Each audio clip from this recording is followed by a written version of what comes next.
E Adriano, acho que até teve um ponto que vocês tocaram, que agora entra uma dúvida minha, que é o seguinte. A gente tem casos de atletas como o do Vitor, que é um cara talentoso e dedicado, mas eu sei que existe cenários diferentes, né? Até, você vê, né, Vi? Eu tô falando com propriedade aqui. Mas o que é interessante que você estava passando, até falando sobre esse teste e tudo mais. A gente tem essas questões todas, e até também de questão de porte físico, né? Atletas de basquete cada vez mais altos, jogadores de futebol cada vez mais fortes, mais rápidos. Então, se preocupa muito com isso, né? Dessa capacidade física, enfim, de coordenação do atleta.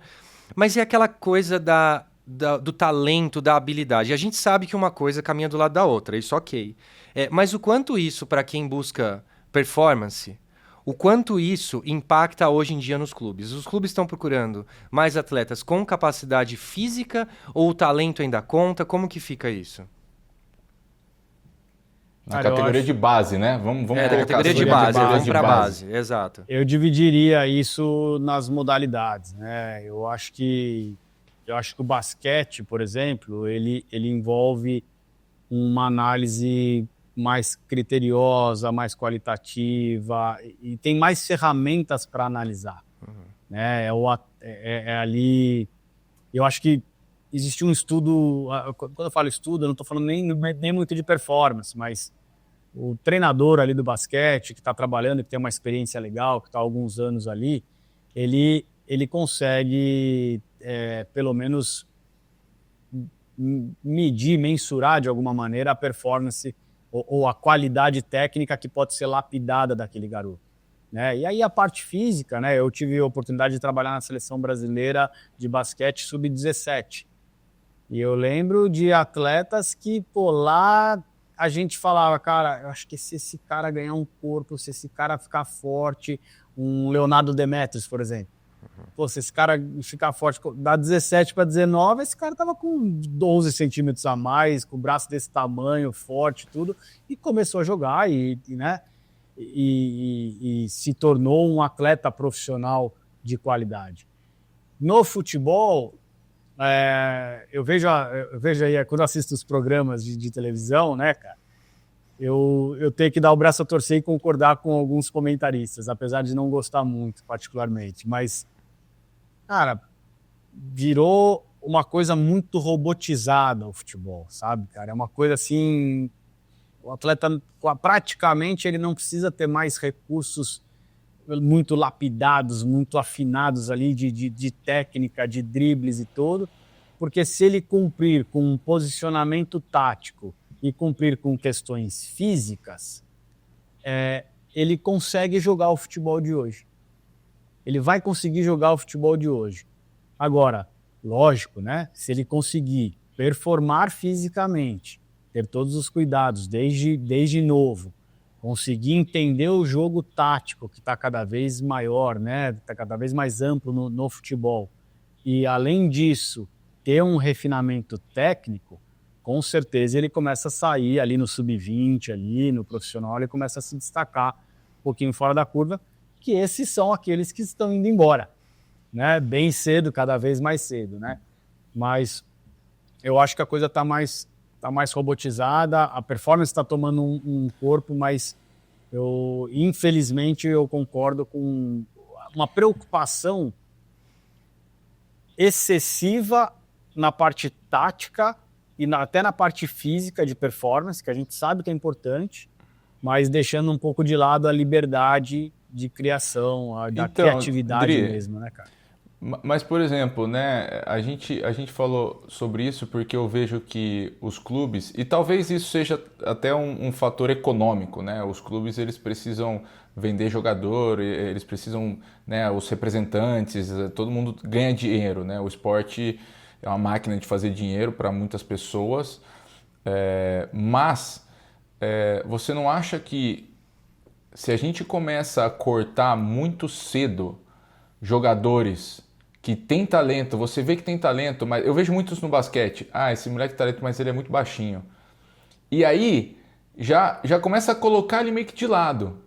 Mas, pô, ele é bom. Você não acha que numa idade muito nova, a gente tá falando atleta de 10, 11, 12 anos, 13 anos, a gente começar a tirar esses caras, porque a gente tem muito assim, muitos jogadores no basquete, por exemplo, vários jogadores que não são os mais altos, não são os mais fortes e são os melhores. Tem a história famosa do Stephen Curry que quando ele foi ser draftado, o pessoal que fazia o scouting dele falava que ele não seria um grande jogador da NBA porque ele não é rápido, ele não pula muito, não sei o quê, e é o Stephen Curry, né, no fim das contas.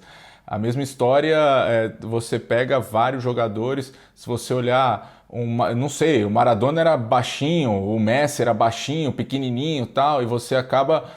Só que tinha um talento, ninguém chegou e tirou esses caras lá no começo da carreira porque eles eram pequenininhos, não.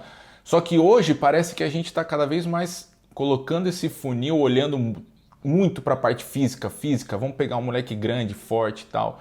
Você não acha que pode ser um erro também na maneira de pensar, ao invés da gente simplesmente ter uma base e a partir dos 17, 18 anos, eu entendo ali, ter uma idade que a gente já começa a cortar, porque lógico, né, tem a parte profissional e o clube tem que tentar fazer dinheiro.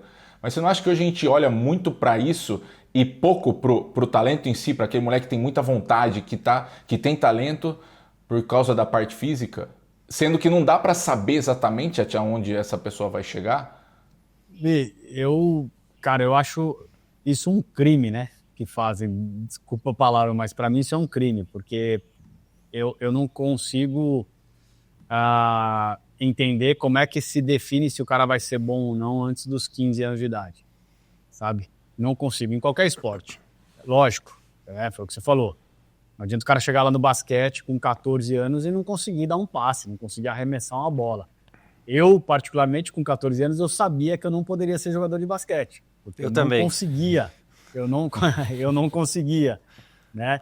Eu achei que eu poderia ser jogador de futebol e tentei até os 18, quando eu falei, eu acho que eu sou muito esforçado, mas não é para mim, é melhor eu sair fora e vou estudar e vou fazer parte do esporte de outra maneira. Mas, para mim, e sabe o que é o mais maluco disso? Não é baseado em dados, não é baseado em análise, é baseado em achismo. Isso é baseado em achismo, cara. Porque se você faz uma avaliação de, peraí, quantas vezes aquele jogador participou da jogada? Quantas vezes ele procurou? Ele está se escondendo ou ele está vindo pro jogo? Ele quer jogo? Ele quer a bola para ele? Cara, quantas vezes você não jogou com atletas profissionais que não queriam a bola? Eu tenho certeza que você já jogou. Eu tenho certeza que você já teve em alguma equipe que você participou. Normal. Que você procurava o cara, aquele jogo pegando fogo e cadê o cara? Só que esse tipo de postura você identifica num menino de 15 anos. Isso você identifica. E talvez isso, aquele cara que está ali desfilando, seja mais importante. Desfilando no campo e tudo, com 17, com 18 ele some. E eu cansei de ver isso.